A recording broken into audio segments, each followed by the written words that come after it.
രാവിലെ തന്നെ സുപ്രഭാതവും പിന്നെ കുക്കറിന്റെ വിസിലും. ഉറങ്ങാൻ സമ്മതിക്കില്ല. അയ്യോ, ഒരു വിസിലും കൂടി വന്നിട്ട് ഓഫ് ചെയ്യാനല്ലേ ആന്റി പറഞ്ഞത്? എന്റെ ആവശ്യമൊന്നുമില്ല, ഞാൻ ഓഫ് ചെയ്തു. ഹായ്. ഹേയ്, നീ ഇവിടെ എങ്ങനെ? അതും ഇവിടെ ഈ കിച്ചണില്? നീയല്ലേ ഡയറക്റ്റ് വീട്ടിലേക്ക് വരാനും പറഞ്ഞ് 5 മണിക്ക് മെസ്സേജ് അയച്ചത്? കറക്റ്റ്. രാത്രി നിന്നോട് ചാറ്റ് ചെയ്ത് കിടക്കുമ്പോ 3:30 4:30 ഞാൻ എഴുന്നേറ്റതാ. എന്നുവെച്ചാ ആ മെസ്സേജ് 5 മണിക്ക് ഞാൻ അയച്ചത്. എന്തിന്? എന്താടാ, നീ മാത്രം പെണ്ണിനെ കണ്ടാ മതിയോ? പെണ്ണിനെ ഞങ്ങളും കൂടി ഒന്ന് കാണണ്ടേ? അല്ല മോളെ, നിന്റെ കാലൊടിഞ്ഞില്ലായിരുന്നോ? ഇപ്പൊ എങ്ങനെയുണ്ട്? ഇപ്പൊ കുഴപ്പമൊന്നുമില്ല അങ്കിൾ. അല്ല, അച്ഛനെങ്ങനെ അറിയാം? ഞാനാ പറഞ്ഞത്. എങ്ങനെ? നിന്റെ വാട്സപ്പിൽ കണ്ടു.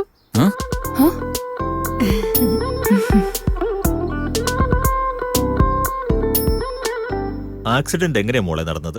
മോള് സ്കൂട്ടിയിൽ വന്നോണ്ടിരിക്കുമ്പോ ഒരു കാറ് റോങ് റൂട്ടിൽ വന്ന് ഇടിച്ചത്ര. പുറത്തിറക്കി 2 എണ്ണം കൊടുക്കാമല്ലായിരുന്നോ? ആക്ച്വലി ഞാൻ വിചാരിച്ചതാ, പക്ഷെ ഇടിച്ചത് അവളുടെ മാത്സ് ടീച്ചർ ആയി പോയി.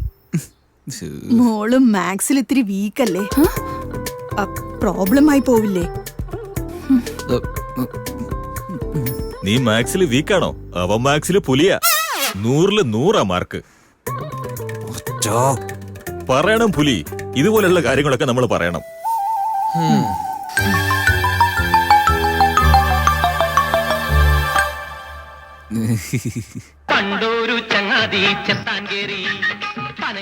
നോക്കുമ്പോളെ, നിന്റെ സിറ്റി ഫോണിനേക്കാളും ഞങ്ങളുടെ ഗ്രാമഫോണിന്റെ സൗണ്ട് എങ്ങനെയുണ്ടെന്ന് കേൾക്ക്.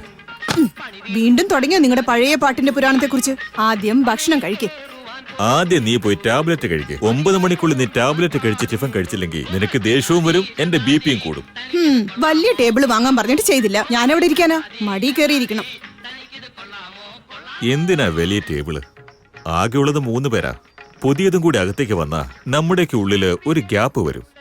ഒന്നും കിട്ടിയില്ലെങ്കിലും ഉള്ളതുകൊണ്ട് നമ്മൾ സന്തോഷിക്കുകയാണെങ്കിൽ അതൊരു വേറെ സന്തോഷമല്ലേ? എന്തു പറയുന്നു മോളെ?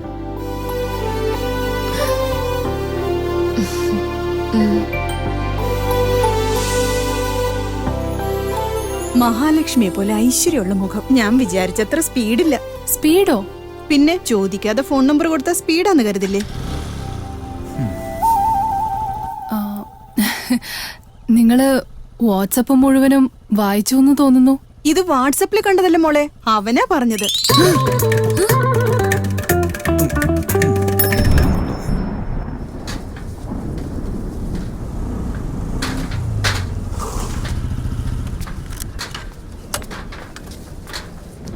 ജോ, എന്താ ഒന്നും മിണ്ടാതെ പോയിക്കൊണ്ടിരിക്കുന്നേ? എന്തെങ്കിലും ഒന്ന് പറ. ടെസ്റ്റിൽ ഞാൻ എന്തായാലും ഫെയിൽ ആയിട്ടുണ്ടാവും. നീ കൺഫേം ചെയ്യുകയാണെങ്കിൽ. ഇന്നലെ വരെ ഞാൻ കരുതിയത് നീ ജസ്റ്റ് പാസ് എങ്കിലും ആവുമെന്നാ. പക്ഷേ ഇന്ന് നിങ്ങളുടെ വീട്ടിൽ വന്ന്. ഹേയ്, ഹലോ, എന്താ? ഞാൻ സംസാരിച്ചോണ്ടിരിക്കുമ്പോ പോവാണോ? എന്തായാലും നീ നോ പറയും. നോ പറഞ്ഞിട്ടും പുറകെ നടന്ന് ഡിസ്റ്റർബ് ചെയ്യുന്ന ടൈപ്പ് ചെക്കനല്ല ഞാൻ. I am from A decent family. ആ ഫാമിലിയെ കണ്ടതുകൊണ്ടല്ലേ ഞാൻ പാസ്സാക്കിയത്. ഞാനും അതന്നെ പറയുന്നേ. ഹേയ്, നീ എന്താ പറഞ്ഞ? എന്താ പറഞ്ഞ? എന്തോ പറഞ്ഞു. അത്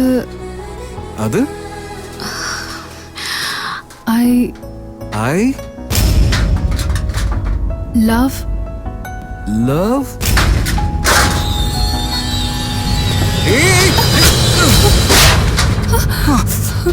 ജീവ, ഓ മൈ ഗോഡ്, ബ്ലഡ് വരുന്നുണ്ട് ജീവ. അത് സാരമില്ല, നീ എന്തോ പറഞ്ഞില്ലേ, അത് പറ. നിനക്കെന്താ ഭ്രാന്താണോ? കയ്യിൽ ഇത്രയും വലിയ മുറിവില്ലേ? കയ്യിലുണ്ടായ മുറി എപ്പോ വേണമെങ്കിലും ഉണങ്ങും. ഈ മൂവ്മെന്റ് ഈ ദിവസം പിന്നെ ഒരിക്കലും വരില്ല. അയ്യോ ജീവ, okay fine, I love you. നിന്റെ കൈ കാണിക്കൂ പ്ലീസ് ജീവ, ഷോ മീ. മതി, എനിക്കിത് മതി. എന്റെ ഇഷ്ടം നീ അക്സെപ്റ്റ് ചെയ്തു. ഈ ഒരു ദിവസം ഞാൻ ഒരിക്കലും മറക്കില്ല.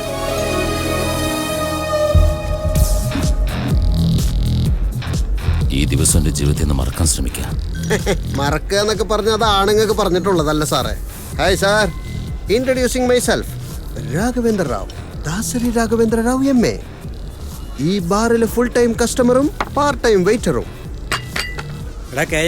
നിന്നെ അവിടെ കസ്റ്റമർ വിളിക്കുന്നുണ്ട്. ബ്ലാക്ക് ഡോഗ്, ഇപ്പൊ ഞാൻ വെയിറ്റർ അല്ല, കസ്റ്റമർ ആണ്. സാറേ, ഞാൻ ഒരു ദിവസം കുടിക്കുന്നത് 1/2 മണിക്കൂറിൽ തീർത്തല്ലോ. വിഷമം കൊണ്ടാടാ മറക്കണ്ട എല്ലാം. സാറേ, നിങ്ങൾ കുടിച്ചിട്ട് വിഷമങ്ങൾ വേണം മറന്നോ, പക്ഷെ ബില്ല് മറക്കരുത്. പിന്നെ എനിക്ക് ബാർ മറക്കേണ്ടി വരും. ചെറുപ്പക്കാരുടെ വിഷമത്തിന്റെ കാരണം എന്താണെന്നറിയോ നിനക്ക്? ലവ്.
ഇവനെന്താ എപ്പോ നോക്കിയാലും ചവറുമായിട്ടാണല്ലോ നടക്കുന്നത്.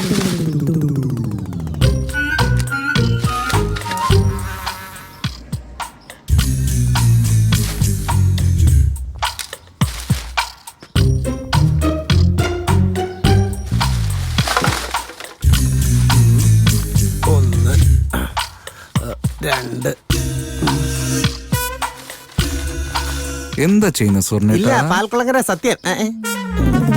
ഏയ്, നിങ്ങളോ? എന്തേ ചവറുകൾ മൊത്തം പോക്കറ്റിലാക്കാണല്ലോ. ഓ, അതാണോ സാർ? ഒരു ഭാരതീയനായിട്ട് ഞാൻ എന്റെ ചേച്ചി അപ്പോഴേ പറഞ്ഞു സാർ, മലയാളത്തിൽ സംസാരിച്ച മര്യാദ ഉണ്ടാവില്ല, ടാക്ക് ഇൻ ഇംഗ്ലീഷ് എന്ന്. I try for you, okay? See bro, according to the statistics of India, dust is a major cause of the backwardness. You Malayalam medium? Ow! കണ്ടല്ലേ. എന്തുവാടേ ഇത്? Hey, what a miracle. Bro, നിങ്ങളുടെ hand ഒരു golden hand ആണ്. Touch ചെയ്തത് garbage golden China അല്ലേ? നീ ആരെ പറ്റിക്കാൻ നോക്ക്, മര്യാദയ്ക്ക് സത്യം പറഞ്ഞു. സാറേ, ഞാൻ എന്ത് പറഞ്ഞാലും നിങ്ങൾ വിശ്വസിക്കില്ല. നിങ്ങൾ എന്നെ വിടില്ലെന്ന് എനിക്ക് മനസ്സിലായി. ഞാൻ ഒരു കള്ളനാണ് sir. Theft at home. Yes sir, work at home പോലെ തെഫ്റ്റ് അറ്റ് ഹോം. അതെന്താ? സോഫ്റ്റ്വെയർ എഞ്ചിനീയേഴ്സ് മാത്രമേ ഓപ്ഷൻ ഉണ്ടാവാൻ പാടുള്ളൂ, കള്ളന്മാർക്ക് ഉണ്ടാവാൻ പാടില്ലേ? അതുകൊണ്ടാ ഈ അപ്പാർട്ട്മെന്റ് 50,000 അഡ്വാൻസ് കൊടുത്തു, മാസം 25,000 റെന്റ് കൊടുക്കുന്നുണ്ട്, ദിവസം 2 പ്രാവശ്യം ഓടിക്കുന്നുണ്ട്. പിന്നെ എന്തിനാ പിങ്ക് ടിഷ്യൂസ്? അതാണോ? അതിന്റെ ബുദ്ധി സാമർത്ഥ്യത്തിന്റെ അടയാളാണ് സാർ. ഞാൻ കക്കുന്ന സാധനങ്ങളെല്ലാം പിങ്ക് ടിഷ്യൂലിട്ട് അവിടുത്തെ ഡസ്റ്റ്ബിന്നിൽ ഇട്ടേക്കും. പിറ്റേ ദിവസം ഇവിടെ വന്ന് സ്വച്ഛ് ഭാരത്തിന്റെ പേര് പറഞ്ഞ് എന്റെ സാധനങ്ങളെല്ലാം ഞാൻ തന്നെ അടിച്ചു മാറ്റും. വാവ്, അതൊക്കെ ശരി. നീ മോഷ്ടിച്ചതൊക്കെ തിരിച്ച് അതാത് സ്ഥലത്ത് വെച്ചില്ലെങ്കിൽ നിനക്ക് വർക്കൗട്ട് ഹോം അല്ല, വർക്കൗട്ട് ജയിലായിരുന്നു. എന്തേ മനസ്സിലായോ? ഓക്കെ സാർ, ചെന്ന് വെച്ചിട്ടോ. മനസ്സിലായി സാർ. നിങ്ങളുടെ പോക്കറ്റിൽ ഇന്നലെ കളഞ്ഞു കളയല്ലോ എന്ന് വിചാരിച്ച് ഞാൻ പിങ്ക് ടിഷ്യൂല് ചുറ്റി കറക്കി സൂക്ഷിച്ചു വെച്ചിരുന്നതാ. ചെല്. Thanks bro. ബ്രോയോ? ഓക്കെ പറഞ്ഞു. ഓക്കെ പറഞ്ഞു. ഞാനോ? മമ്മി ഓക്കെ പറഞ്ഞ അച്ഛനും ഓക്കെ അല്ലേ? മമ്മിക്ക് എന്താടി ഓക്കെ? മമ്മിക്ക് ഓക്കെ എന്ന് പറഞ്ഞ ഞാൻ ആദ്യം ഓക്കെ പറഞ്ഞ, അറിയോ? ഞാനാണ് ആദ്യം ഓക്കെ പറഞ്ഞത് ബ്രോ. Bye bye. ഏയ്, കോഫി. കോഫി? ഇപ്പോഴല്ലേ ചേച്ചി കോഫി തന്നത്?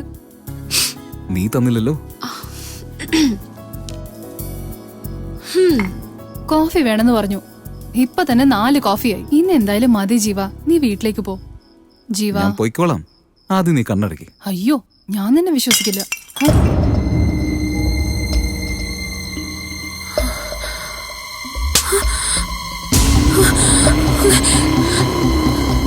ജീവ, എന്തോ പറ്റിട്ടുണ്ട്, ആംബുലൻസിന് വിളിക്ക്. ജോ, റിലാക്സ്. അടിച്ച് അവന്റെ പാട്ടിന് പോയി. ഞാൻ ആംബുലൻസിന് വിളിക്കട്ടെ? ഫോൺ. Jo, calm down. നോക്ക്, അവൾ എണീച്ചു. She's fine.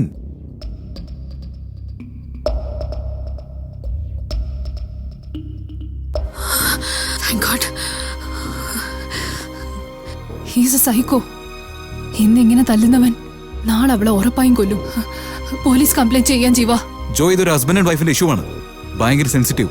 Parents involve ആവുന്നതിന്റെ correct അല്ല. പിന്നെ എങ്ങനെ പോലീസ് കംപ്ലൈന്റ് ശരിയാവുക? എന്ന് വെച്ചാ അവൻ അവളെ എന്ത് തന്നെ ചെയ്താലും കേർട്ടൻസ് ക്ലോസ് ചെയ്ത് വെറുതെ ഇരിക്കണം എന്നല്ലേ? അതല്ല, അവർക്കിടയിൽ എന്താ സംഭവിക്കുന്നതെന്ന് അറിയാൻ ശ്രമിക്കാം. ജോ, അത് രണ്ട് മനസ്സ് ബന്ധപ്പെട്ട കാര്യമാണ്. ഇവിടെ ഇരുന്ന് നമ്മൾ ജഡ്ജ് ചെയ്യുന്ന തെറ്റാ. 2 ദിവസം മാത്രം സമയം താ. അവർക്കിടയിൽ എന്താ സംഭവിക്കുന്നതെന്ന് മനസ്സിലാക്കാം. എന്നിട്ട് ഡിസൈഡ് ചെയ്യാൻ എന്താ ചെയ്യേണ്ടത്.